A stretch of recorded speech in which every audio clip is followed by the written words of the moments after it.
Let's bring in Bernard McGuirk and Sid Rosenberg. They are the hosts of the Bernie and Sid Show, WABC in New York City, 77. So check them out on the internet. You can hear them as well. So you both agree, because I've had you on before, that the press has been unfair to Donald Trump, right? God. No question. I mean, Exponentially. That's actually an understatement. And just to respond to Flake and Stalin-esque, what's Stalin-esque is when the press acts as an arm of a political party, which is what 95% of the press does for the Democratic Party. That is Stalin-esque. And Flake is a Morning Joe Republican who just wants to see his name in the paper. He's bitter. He's an angry guy, not to be taken seriously. Okay. Is it true, though, in your opinions, that Donald Trump brings some of this on himself because it's now a feud? It's a feud, not a family feud, an out-and-out feud. So he hates the press, diminishes the press, mocks the press. So the press gets angrier and angrier and angrier. If he were more like Reagan, and the press worked Reagan over like crazy, dumb actor, but Reagan never really went after them personally. So Reagan's coverage was bad, but not nearly as bad as Trump. So does Trump exacerbate, word of the day? Does he exacerbate the situation? I think it's fair to say that he does, but the question is, what comes first? In other words, the press comes at Donald, he comes back twice as hard. He makes it almost impossible for there to be any real decent relationship. But the truth is, he's kind of playing self-defense. And he's not the type of guy like Ronald Reagan who's able to do it subtly with any real respect. So I believe that he's really in a self-defense mode, but he's not capable, Bill, of being as eloquent as a Ronald Reagan in defending himself. If he were, and it's a speculative question, if he were, if Trump studied tapes of Ronald Reagan, so Ronald Reagan, he knew what was going on, okay? And I have a letter from Bush the Elder that I cannot make public until he's dead, till he dies. That was a deal I made with the president. About the press, about how Bush the Elder really feels about the American press. And when he goes, I'm going to make that letter public. But if Trump took some Reagan-esque techniques, would it make any difference? Not at all. Not at all. They hate his guts. They wouldn't. Look back at George Bush 43. During the first campaign, they had him dragging black people behind the backs of pickup trucks in Texas. Bush was stupid. Dick Cheney was evil. Bush didn't care about black people. No, they would go after him. No matter what. No matter this what. Hard? This hard? Look, I say yes. I think they would. Listen, look. This is Anderson Cooper the other night, Bill. This is Anderson Cooper the other night.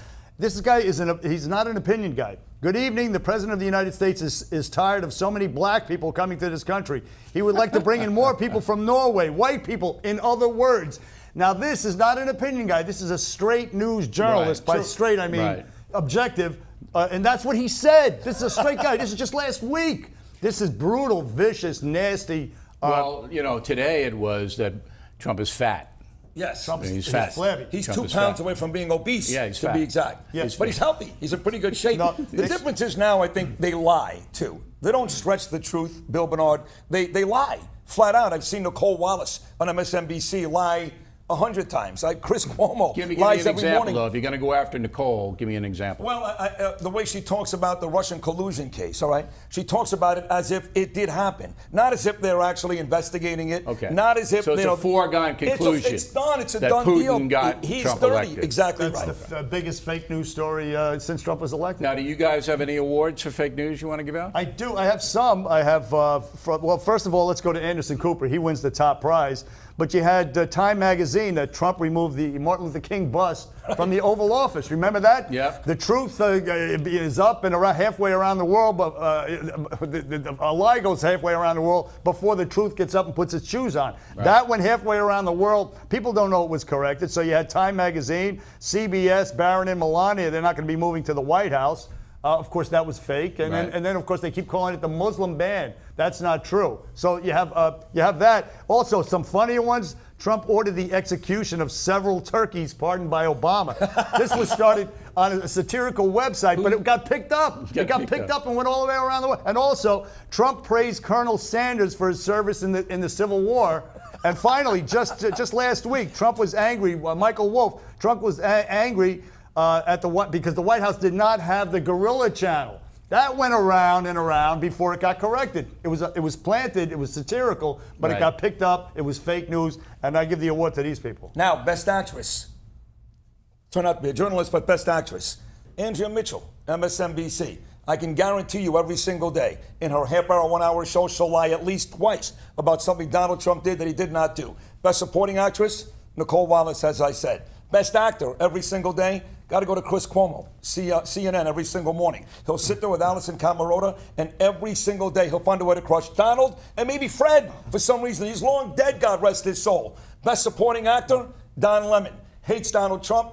I don't got to tell you why. Those are my awards for actor, supporting actor, actress, and supporting actress. Okay.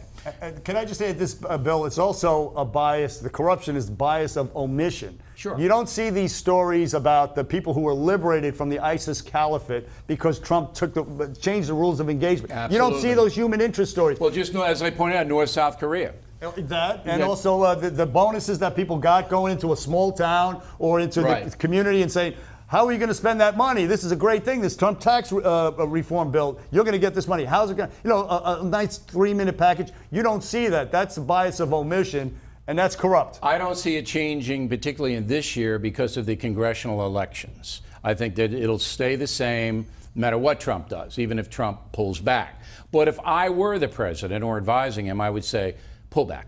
Major point. Everybody knows. You don't need to make it over and over and over. Concentrate on your accomplishments. Try to get the Congress to stay in your zone, because if you don't, it's going to be big trouble. But how do you do that? Every single day you wake up. Self-control. I know you don't know much about that, Sid. I was going to say, you're talking to the wrong guy. Sid's giving me this blank look. What is that? What was that? What? Who said that? No, listen, he can't really help himself, and he was elected because he is who he is, so he's not going to change. He's gonna get up and tweet, and that's part of what his appeal Could is. lose the House and Senate because of it, though. Well, listen, if the economy, if foreign policy and all those things continue to be successful, maybe not. All right. But you're not going to get much reportage out of it. Gentlemen, we always appreciate it. We're going to have a quick 30-second break so these guys can go out and go to the bar downstairs. And we'll be right back.